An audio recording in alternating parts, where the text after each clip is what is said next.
Uma boa noite. Boa noite. Não fiquem preocupados, o caderno é só para apoio, não é pregação inteira. Bom, é sempre uma alegria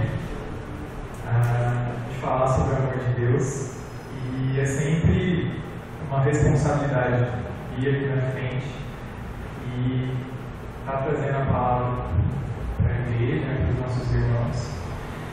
E por ser uma grande responsabilidade, para que nós comecemos nossa pregação de hoje, eu gostaria de orar novamente conosco para entregar essa pregação desde o início para Deus.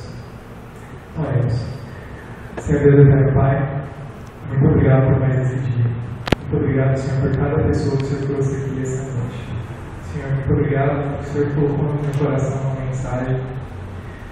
E eu creio, Senhor, que essa mensagem vem da parte de Ti. Que é no seu desejo que as pessoas que aqui hoje estão ouçam e sejam transformadas por essa mensagem. Amém. Senhor, eu não quero falar nada da parte de mim nesse momento. Que tudo, Senhor, seja inspirado pelo Teu Santo Espírito. Que a partir desse momento, o Mateus se cale e somente o Deus do universo fale por meio de mim. Amém. Senhor, abençoa cada um que está. Derrama Teu Espírito sobre o entendimento de cada um. Que nós possamos, Senhor, sair daqui plenos e cheios do Teu amor. Em nome de Jesus. Amém. Bom, o assunto dessa noite é um assunto que eu esperaria sinceramente que eu chegasse aqui e eu falar isso, estivesse chovendo no molhado, falando algo que não é novidade para ninguém. Mas eu acho que infelizmente essa não é a realidade, principalmente porque foi uma novidade para mim quando eu estava estudando para trazer esse tema para vocês. Mas foi assim, uma grata satisfação de descobrir isso. Então assim, a gente vai falar hoje sobre o fim dos tempos. Só que a gente vai falar sobre o fim dos tempos de uma maneira bem pouco usual, vamos dizer assim, quem sabe até inovadora, né? E para a gente começar o assunto dessa noite, eu queria fazer uma pergunta para vocês e vocês refletirem. Quem nós somos? Por que nós estamos hoje aqui nessa igreja? Que característica nos une aqui? E por uma questão de agilidade e também que todas as respostas devem vir de acordo com a palavra de Deus, eu quero que você abra no livro de Apocalipse, no capítulo 12, no versículo 17, e lá a gente vai descobrir quem nós somos. Descobrir não, né? Relembrar. Então lá no capítulo 12 de Apocalipse, no versículo 17, diz o seguinte: E o dragão irou-se contra a mulher, e foi fazer guerra ao remanescente da sua semente, os que guardam os mandamentos de Deus e têm o testemunho de Jesus Cristo. Bom, pelo que a gente está lendo aqui, toda a nossa história do sermos adventistas do sétimo dia, a gente reconhece o fato que nós somos o remanescente. E nós não somos remanescentes porque nós somos adventistas, nós somos remanescentes por causa das duas características: os que guardam os mandamentos de Deus e têm o testemunho de Jesus. Mas tá, a gente faz isso? Tá. E como será que a gente deve fazer isso? Será que é uma receita? Como que eu tenho os mandamentos e como que eu tenho o testemunho de Jesus? São duas coisas. Tá?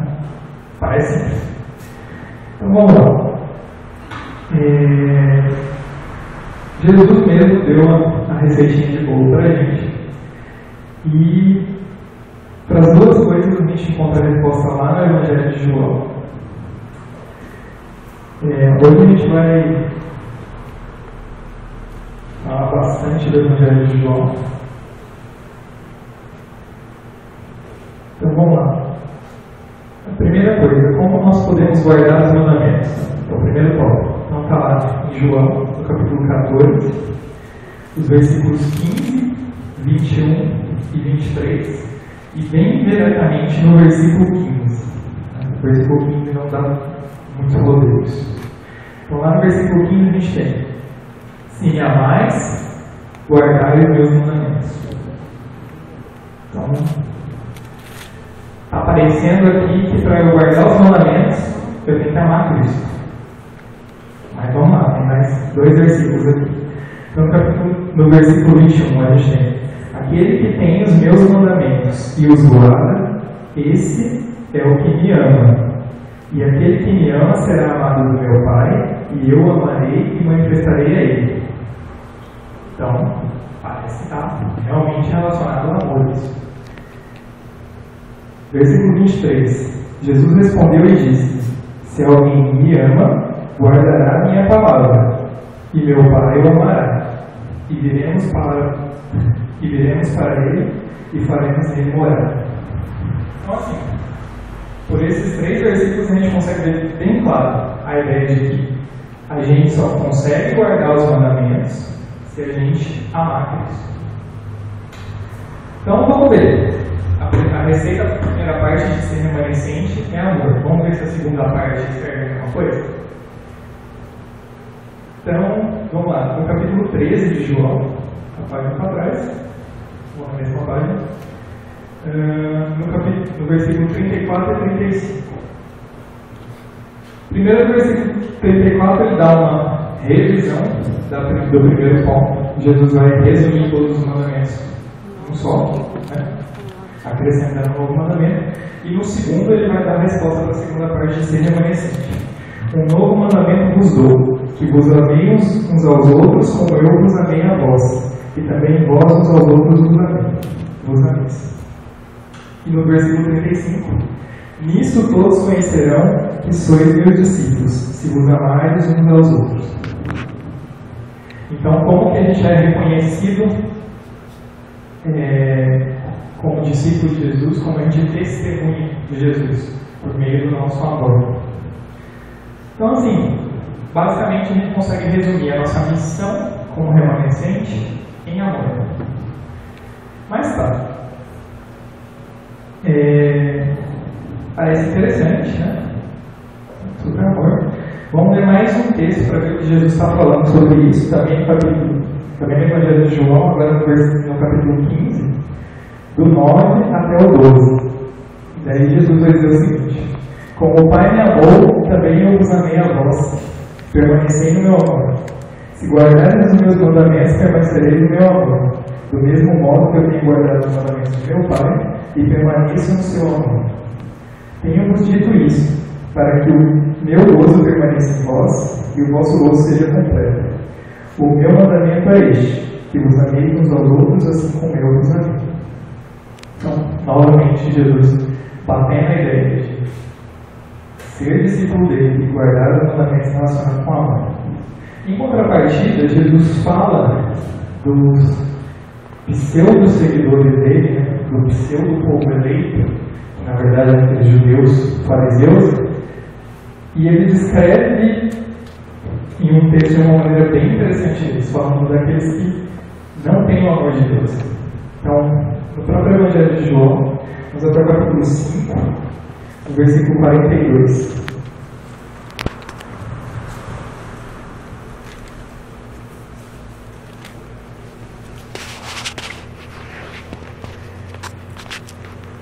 E lá diz o seguinte: mas bem eu vos conheço, que não tendes em vós o amor de Deus.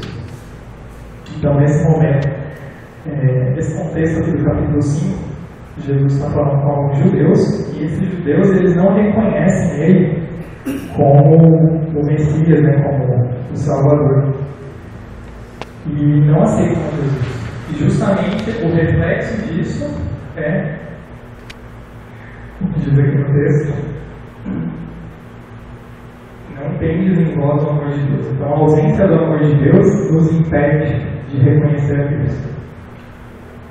Então, aqui, fechando esse ponto, vamos para mais um cenário profético onde a gente vai enxergar a necessidade do amor como o povo remanescente, como necessariamente o qual Evangelho a gente deve pregar.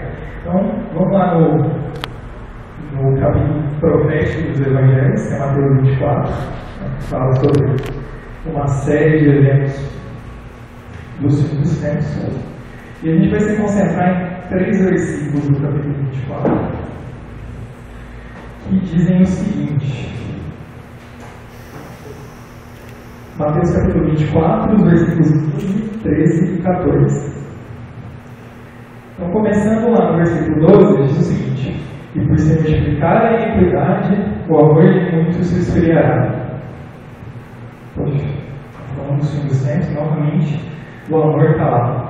Existe uma outra versão que fala que o amor de quase todos, ou o amor se esfriará de quase todos. E é uma coisa assim que a gente vai pensar, né? Poxa, é algo que acontece, a gente vê uma falta de amor muito grande no mundo hoje em dia. Quando eu estava preparando essa pregação, eu tive contato com uma pesquisa que falava das medidas do nível de empatia das pessoas. Tipo, o quanto as pessoas se importam com as outras. Então, essa pesquisa se passou nos Estados Unidos nos últimos 40 anos. E nos últimos 40 anos, o nível de empatia das pessoas caiu 50%. Então, em 40 anos, as pessoas se importam pela metade do que elas se importavam 40 anos atrás com as pessoas. Então, a gente vê um declínio de amor. Então, a gente pode ver um cenário bem claro, né, desse amor decaindo. Só que a grande questão desse texto não é o amor se esfriar. A grande questão desse texto é o que exclui esse versículo. Quem são os poucos de quem o amor não se esfriou ou os quase ninguém de quem o amor não se esfriou? E, pela lógica, é aquele mesmo remanescente que somos nós. Certo? Pergunta. Não tem ser humano nenhum, guarda os mandamentos de Deus. Nós vamos chegar nesse ponto. Nós vamos chegar nesse ponto. Certo? Bom, a gente viu aqui que nós somos esses poucos que vão continuar amando no fim dos tempos. Nós somos esse povo. A gente está vendo que o amor está se esfriando, só que a nossa missão como propagadores do Evangelho é continuar amando. Bom, mas a gente está falando de amor, é uma coisa bonita, né? Mas o que é amor? Então, mais uma vez, é uma pergunta que fica no ar. Vamos deixar a Bíblia responder. Novamente falando, João falando, né, no Evangelho, vai na primeira carta de João, no capítulo 4.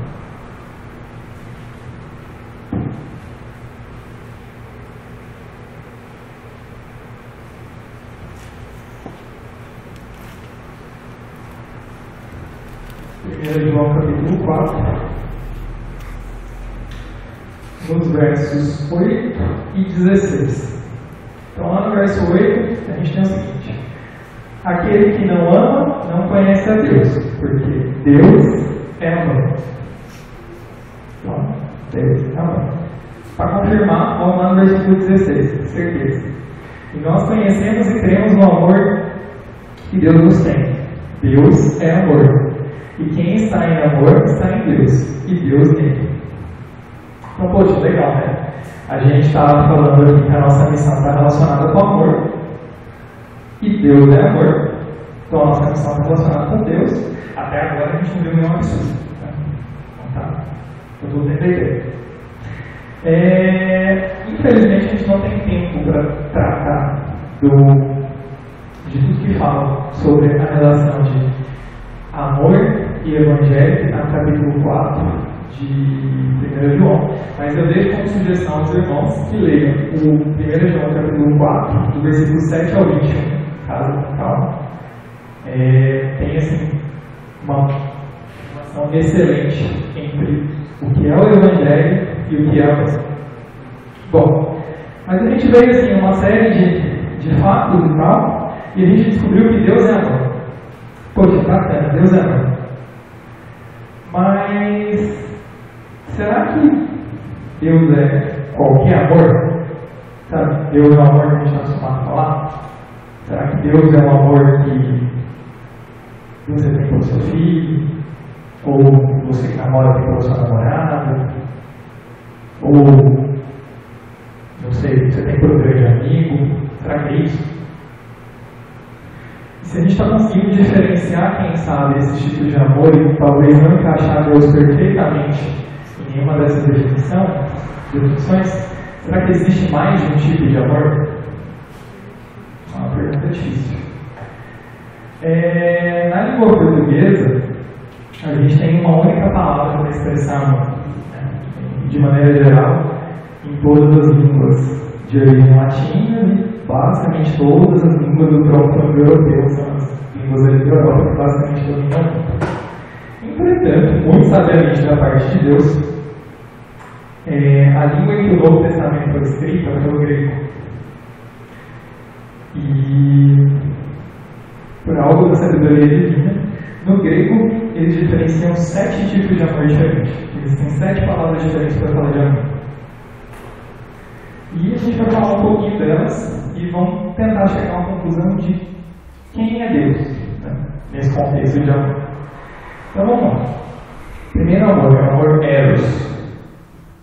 A gente provavelmente já deve ter ouvido a falar em coisas parecidas, né? A palavra erotismo vem de eros. E ela fala da atração entre homem e mulher, né, da questão da paixão, do desejo. E, enfim, é interessante que geralmente a gente associa esse amor eros a essa parte mais assim, perigosa, ardente, racional, você perde o domínio do ser, né? O controle vai para o breve. Mas os próprios gregos, eles não tinham só essa visão de eros. Basicamente, o eros para os gregos é a apreciação e contemplação da beleza de uma pessoa, tanto a beleza exterior quanto a beleza interior. E falando da beleza interior, a gente tem aquele conceito de amor platônico, sabe? Que você não tem nenhum contato com a pessoa, mas tem todo aquele envolvimento e tal. E, inclusive, Platão foi um dos grandes teóricos filósofos falando sobre amor eros. Então, assim, mas será que parece ser Deus? Não. Então vamos para o segundo. O segundo amor é o amor de filhos. E daí a gente tem algumas outras palavras que parecem soar no ouvido. Por exemplo, filosofia, né? Que vem de filosofia, de amor à sabedoria. E esse amor de filhos, ele basicamente se refere à amizade, né? Não necessariamente só o que a gente considera como amizade, mas eu achei uma descrição bem legal sobre filhos, que falava assim, que era a camaradagem profunda que existia entre irmãos de arma quando eles estavam lutando no campo de batalha. Sabe? Aquele espírito ali de lealdade, de sacrifício mútuo, de dividir as emoções. Isso era filhos. Sabe? Não uma simples amizade de Facebook que você fala a cada 3 dias, tudo bem, você quer? Ou então, um amigo que você sabe comer uma pizza de vez em quando. Esse tipo de amizade não é filhos. É outra coisa. Mas, enfim, ainda assim a gente não consegue enxergar Deus perfeitamente dentro desse conceito de filhos. Então, o terceiro amor. O terceiro amor é o storge. Para o storge eu não consegui achar nenhuma palavra que a gente conheça que possa ser inserida. Mas o storge ele define um amor familiar. Ele fala de uma afeição natural que as pessoas têm, né, nesse ambiente familiar, e ele presume esse sentimento de proteção, de cuidado que a gente tem pelas pessoas da família, os pais pelos filhos, os irmãos uns pelos outros, os primos. Então, esse é uma coisa assim, você não tem muito um ponto de partida de escolher para esporte. É uma coisa assim, um pouco natural. O quarto amor, geralmente a gente fala desses 3 amores e do último que a gente vai falar, né, quando se procura falar sobre amor, mas eu achei um artigo bem interessante falando de outros 3 amores. E esse quarto amor é o amor ludus, de onde vem ludicidade, as coisas lúdicas. E eles identificavam esse tipo de amor quando você se divertia com alguém. A definição mais profunda de ludus é quando você tem crianças brincando juntas. esse amor que acontece ali quando você está se divertindo. E isso, na verdade, acaba se desenvolvendo um divertimento entre amigos, uma social, fazendo jantar, assistindo filme junto. É uma forma de se amar. Mas ainda assim, não parece Deus completamente. Depois a gente tem o amor pragma, que a gente tem uma palavra legal em português, que é o pragmatismo. Né? Que daí ele vai. A ideia de pragma é uma ideia de você agir, né? de demonstrar algo pela experiência, algo que seja prático, algo que seja usual. E o exemplo mais clássico de pragma é um profundo entendimento entre os casais que estão há longo tempo casados, né? E que você acaba desenvolvendo extrema paciência, tolerância, e ele basicamente significa o ficar em pé no amor, né? Ao passo que o Eros vai aquele pontapé inicial, você pular de cabeça, o pragma é quando você resolve se firmar, é quando você resolve ter esforço para permanecer amando. Mas ainda assim, pragma é uma coisa muito bonita, mas ainda não consegue completar todos os requisitos que a gente poderia definir em Deus. Depois a gente tem o Philautia. O Philautia, ele basicamente é um pouco derivado de filos, né? Tem a mesma raiz. E ele fala do amor próprio, né? Do seu auto-amor. E o Philautia, eles ainda definiam duas vertentes. A primeira é aquela vertente narcisista, né? A pessoa que andaria em pé, que acha que é o centro do mundo. E a segunda parte, que seria a parte boa do Philautia, né? Que é você ter autoestima, autoconfiança. Também é uma coisa muito bacana, ainda não é Deus. E vamos chegar lá no nosso sétimo tipo de amor. Nosso sétimo tipo de amor é o amor ágape. Muito provavelmente você já deve ter ouvido essa palavra. E o ágape, ele é aquele amor abnegado, um amor incondicional. Você não precisa ter razões para amar. Você simplesmente ama porque você ama. É um amor sem princípio, sem fim e sem racionalização para amar. Você ama porque é necessário amar. E sem dúvida, dos 7 amores é o mais radical de todos. E diferentemente dos outros amores, em que eles têm intervalos de ação, né? Você pode, sei lá, Eros só pode amar uma pessoa ali. Storge, você está restrito ali no círculo familiar. Philautia, você só ama você mesmo. Agora o ágape, você pode amar todo mundo incondicionalmente. E isso é uma coisa bem interessante, né? Um amor que não tem princípio nem fim, que não tem condição, que é disposto a dar tudo. Isso parece Deus, né? E quando eu estava preparando essa pregação, eu lembrei de um software que o Zane passou, não faz um tempinho. E lá ele tem os originais da Bíblia, né? E eu falei, eu vou ver lá no original em grego e vou ver que palavras que está sendo traduzido para amor quando a gente vê esses textos falando sobre amor.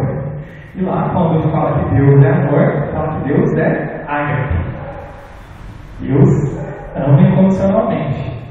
Deus não te dá restrições para amar. Tanto, né? Que Deus amou o mundo de tal maneira que Deus é o Filho unigênito, que todo aquele que ele crê não pereça, mas tenha vida eterna. Então, olha, identificamos quem é Deus. O ágape ainda tem mais algumas definições interessantes, que C.S. Lewis fala dele como o amor presente, como a mais alta forma de amor cristão. E engraçado, quando o ágape é traduzido para o latim, a palavra latina que traduz ágape é caritas, da onde vem o termo caridade no português. É claro que caridade, na nossa compreensão de hoje em dia, não é caritas e nem é ágape, mas tem essa origem lá. Enfim, mas tá, a gente definiu aqui que amor, falou de 7 tipos de amores, que Deus é amor ágape, que Deus ama incondicionalmente. Mas lá no início, a gente falou de um monte de texto que falava sobre amor. eram esses amores? A gente tem 7 palavras aqui. Quando a gente for lá olhar o original da Bíblia em grego, o que vai estar? Por exemplo, quando você vai lá no texto que eu falei para olhar em casa, 1 João 4, 7 e 21, fala que Deus é amor em 2 pontos, e fala de várias associações entre amor e evangelho. Em todos os casos, o amor que está lá presente é amor ágape. Vamos olhar 3 textos que talvez tivessem outro tipo de amor, e eu vou falar para vocês qual amor a Bíblia vai se referir. Então vamos primeiramente no Evangelho de Mateus, no capítulo 22.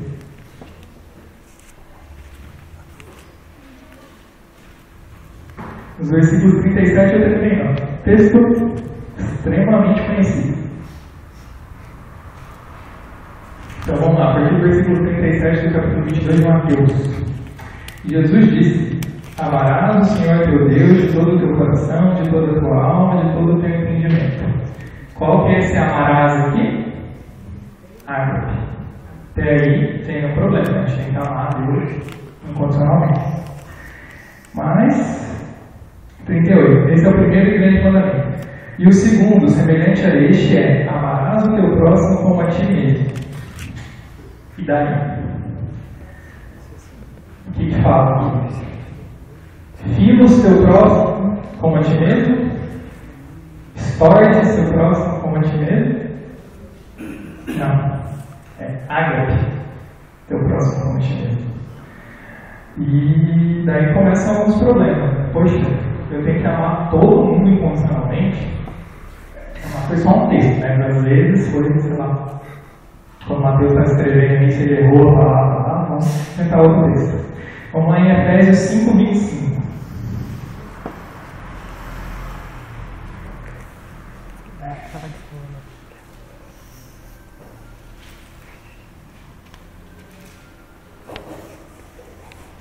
Em Efésios 5, 25, a gente tem assim: Vós, maridos, amai vossas mulheres, como também Cristo amou a igreja, e assim mesmo se entregou por ela. Aí, inicialmente, você pode imaginar que estava escrito lá no grego, né? Vós, maridos, eros vossas mulheres, como também Cristo ágape a igreja, e assim se entregou por ela. Ou você poderia até falar assim: não, porque eros é uma coisa assim, né? Muito impossível, vamos tentar uma coisa mais bonitinha. Vós, maridos, estorne vossas mulheres, como também Cristo amou a igreja, como também Cristo ágape a igreja, e assim se entregou por ela. Mas não é isso que está escrito. Você olha lá, está escrito: vós, maridos, ágape vossas mulheres, assim como Cristo ágape a igreja, e assim mesmo se entregou por ela. Então, novamente, no teu relacionamento com a tua esposa, no teu relacionamento com o teu esposo, além de ter eros, além de ter estorne, tem que ter ágape. Além de ter atração, além de ter proteção, cuidado, tem que ter incondicionalidade.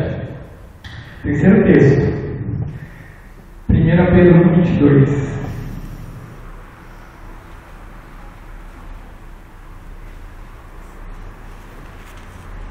Lá diz o seguinte: purificando as vossas almas pelo Espírito na obediência à verdade, para o amor fraternal não fingir.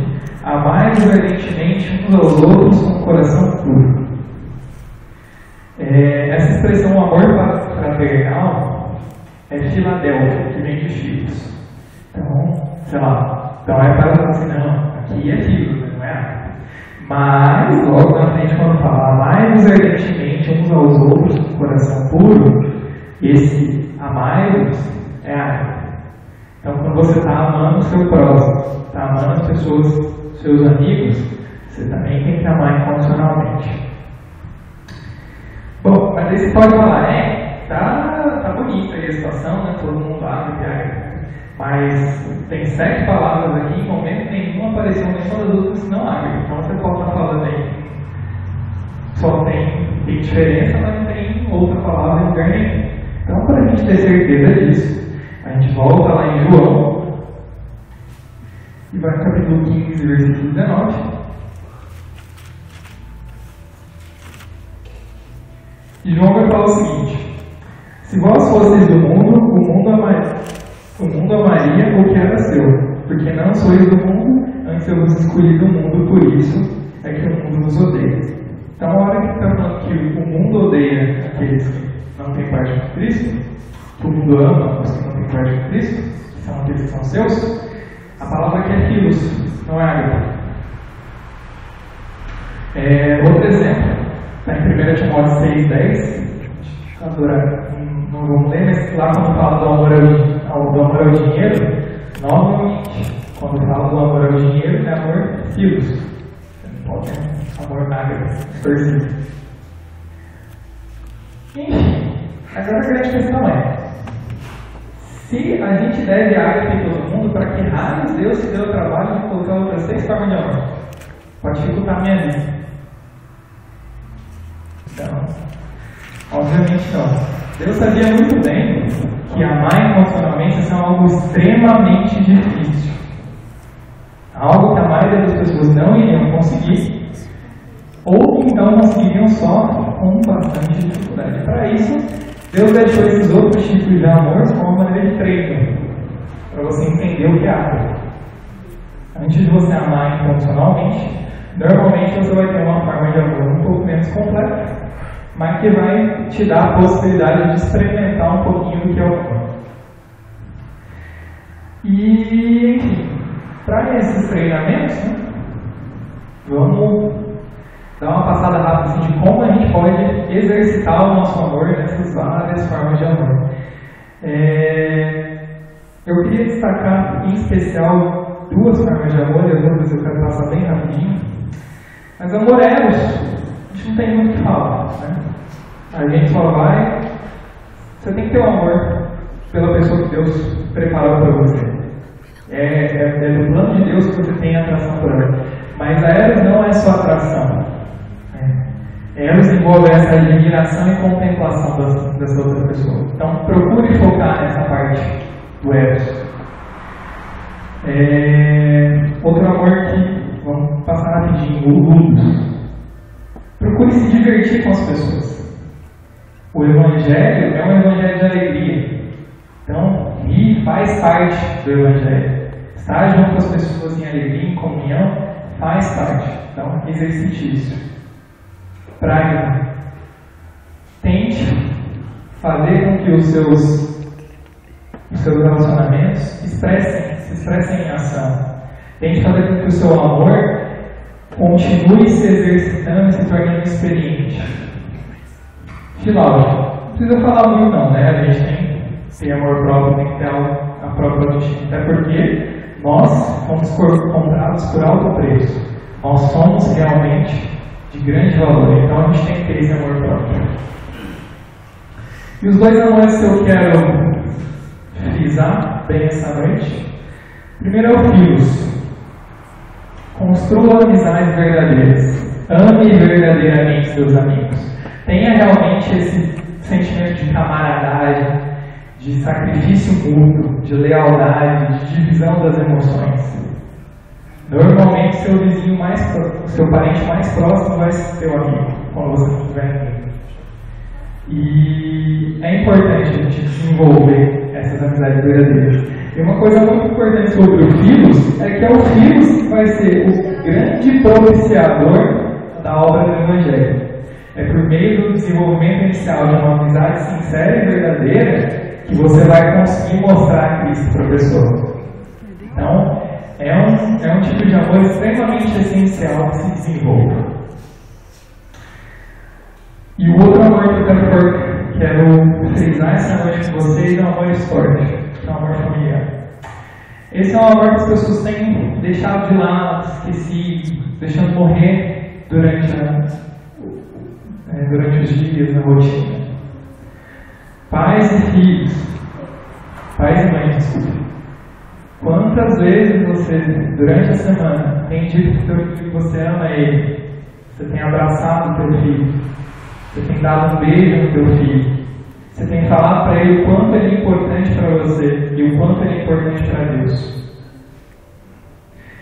Parece que não, mas todos os distúrbios, ou a grande maioria dos distúrbios de amor que você tem, vem de um histórico de mal dado em casa. Porque a primeira primeiro contato com amor é em casa. Como você vai entender a Deus como um pai amoroso se o teu pai em casa não te mostra isso? É uma barreira. Como você vai ter uma amizade verdadeira de sacrifício mútuo se ninguém nunca se sacrificou por você? Ou se você não consegue ver esse sacrifício? Tenha contato com seus filhos. E nesse momento daí eu falo como diretor de adolescente dessa igreja, eu conheço a vida, pelo menos ao longe de cada adolescente da igreja, e vejo que muitos problemas residem da falta, não da inexistência de amor esporte, mas da falta de demonstração. Que o esporte justamente é essa questão de cuidado, de proteção. E muitas vezes eles não estão vendo isso. E eles precisam enxergar isso. E a partir do momento que eles enxergarem isso, esse amor vai se retribuir para vocês. E vai ter uma grande diferença. Bom, muito interessante. Mas a gente tem que exercitar os amores, é uma coisa importante. Deus criou cada tipo de amor desse, colocou cada relação dessa no nosso coração para que a gente pudesse entender melhor o amor dele. Mas Deus não quer que você passe a vida inteira treinando. Deus não quer que você fique a vida inteira, olha, não, um dia eu vou estar preparado para amar incondicionalmente. Você tem que estar preparado para amar incondicionalmente. Mas você fala assim, Mateus, vai amar incondicionalmente é muito difícil. Eu não consigo. Não tem jeito. E você me pergunta, como que eu vou conseguir fazer? Eu não consegui, quem sabe, até hoje. Né? Eu tenho 21 anos. Não acho que eu tenha amado ninguém incondicionalmente até agora. E aí, será que eu vou olhar para a marca? Não, 21 anos deu certo. A gente esquece. E, enfim, vai vivendo aqui. Mas poxa, Deus falou que tem que amar incondicionalmente lá, mas a gente negocia com Deus. Será que é esse o evangelho que a gente quer viver? Não. Definitivamente não é esse o evangelho. E quando a gente enxerga esse problema do amor, de como eu vou amar incondicionalmente, a gente corre para um lado, corre para o outro, não encontra força em nós mesmos. E daí a gente vai lá, volta lá em 1 João 4, e a gente vai ter uma boa resposta de como conseguir as coisas. Como conseguir amar incondicionalmente alguém. Então, vamos lá, 1 João 4.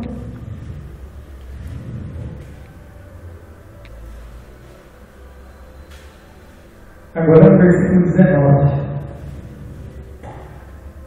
E lá diz o seguinte: nós o amamos porque ele nos amou primeiro. Então nós vamos conseguir amar incondicionalmente a Deus a partir do momento que nós entendemos que ele nos amou primeiro. Poxa, legal. E aqui no capítulo 4 de 1 João, fala que como que você vai conseguir amar a Deus se você não vê, se você não ama o seu irmão que você vê. Então, a gente consegue inferir desse texto que não só a gente vai amar a Deus porque ele nos amou primeiro, mas a gente vai amar ao nosso próximo, a qualquer outra pessoa incondicionalmente, porque ele nos amou incondicionalmente primeiro. E para reforçar essa ideia de que somente por meio de Cristo a gente vai conseguir amar, a gente vai lá para o Evangelho de João, capítulo 15, no versículo 5. E agora a gente está indo para encerrar, não se preocupe, eu não vou ficar a noite inteira falando. Até gostaria, né? Eu entendo que todo mundo para isso.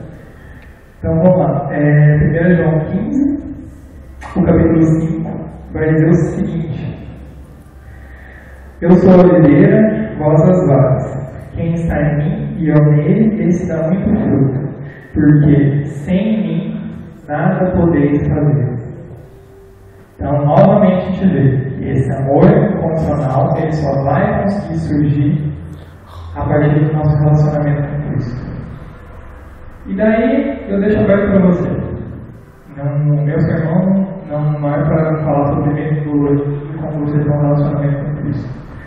Na verdade, ter um relacionamento com Cristo é uma coisa extremamente simples, não é burocrática. É você lá no seu quarto, fala com ele, dê a Bíblia, testemunha, compartilha aquilo que você sabe dele com as outras pessoas. É uma coisa extremamente simples. Mas existem, claro, muito para se falar do nosso relacionamento com Cristo.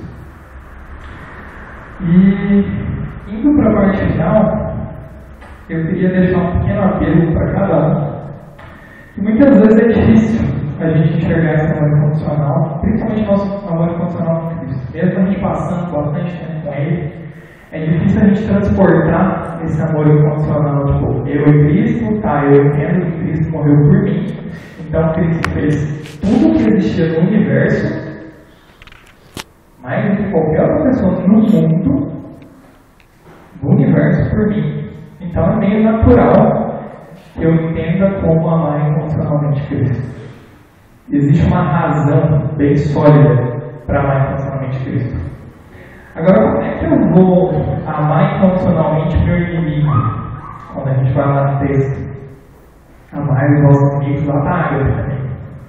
Como você vai amar incondicionalmente até mesmo, sei lá, meu amigo? Poxa, tudo bem, ele é muito meu amigo, mas poxa, eu não vou ficar bravo com ele quando fizer uma coisa errada?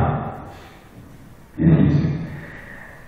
Então, a minha dica, que é algo que eu tenho feito, daí falando da minha experiência pessoal, eleja uma pessoa e ore por essa pessoa. Agora, sinceramente, todo o tempo, toda vez que você lembrar, nem precisa falar, veja o pai, ore todo o tempo. Ore para que coisas impossíveis aconteçam na vida das pessoas.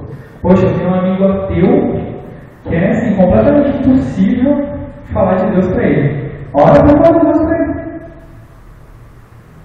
Eu tenho um irmão que não sei mais o que fazer com ele. Eu acho que vamos mandar para o reformatório, porque não tem mais solução. Ore por ele.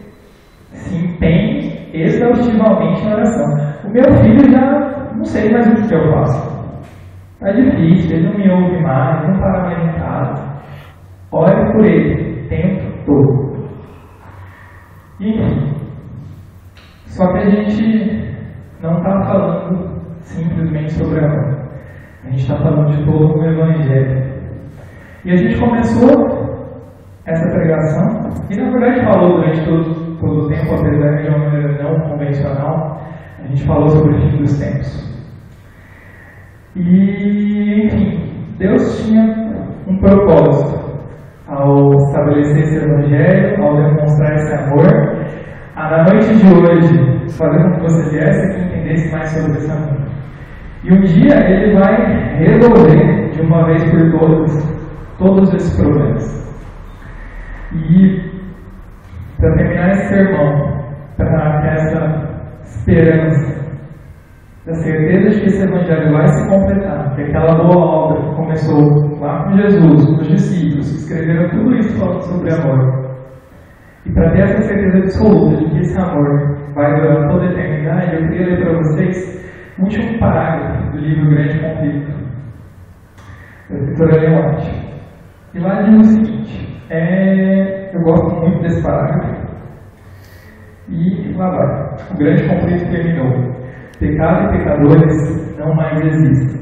O universo inteiro está purificado. Uma única salvação de harmonioso júbilo livra por toda a vasta criação. Daquele que tudo criou, emana vida e luz e alegria por todos os domínios do espaço infinito.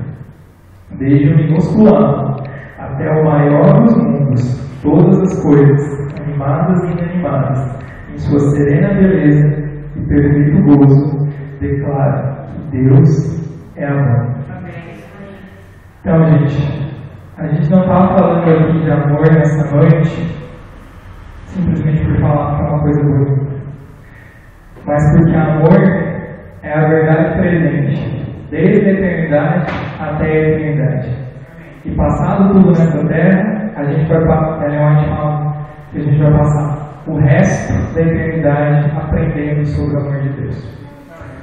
Então que nós possamos amar incondicionalmente a partir de hoje, nos esforçar realmente para estarmos juntos de Cristo.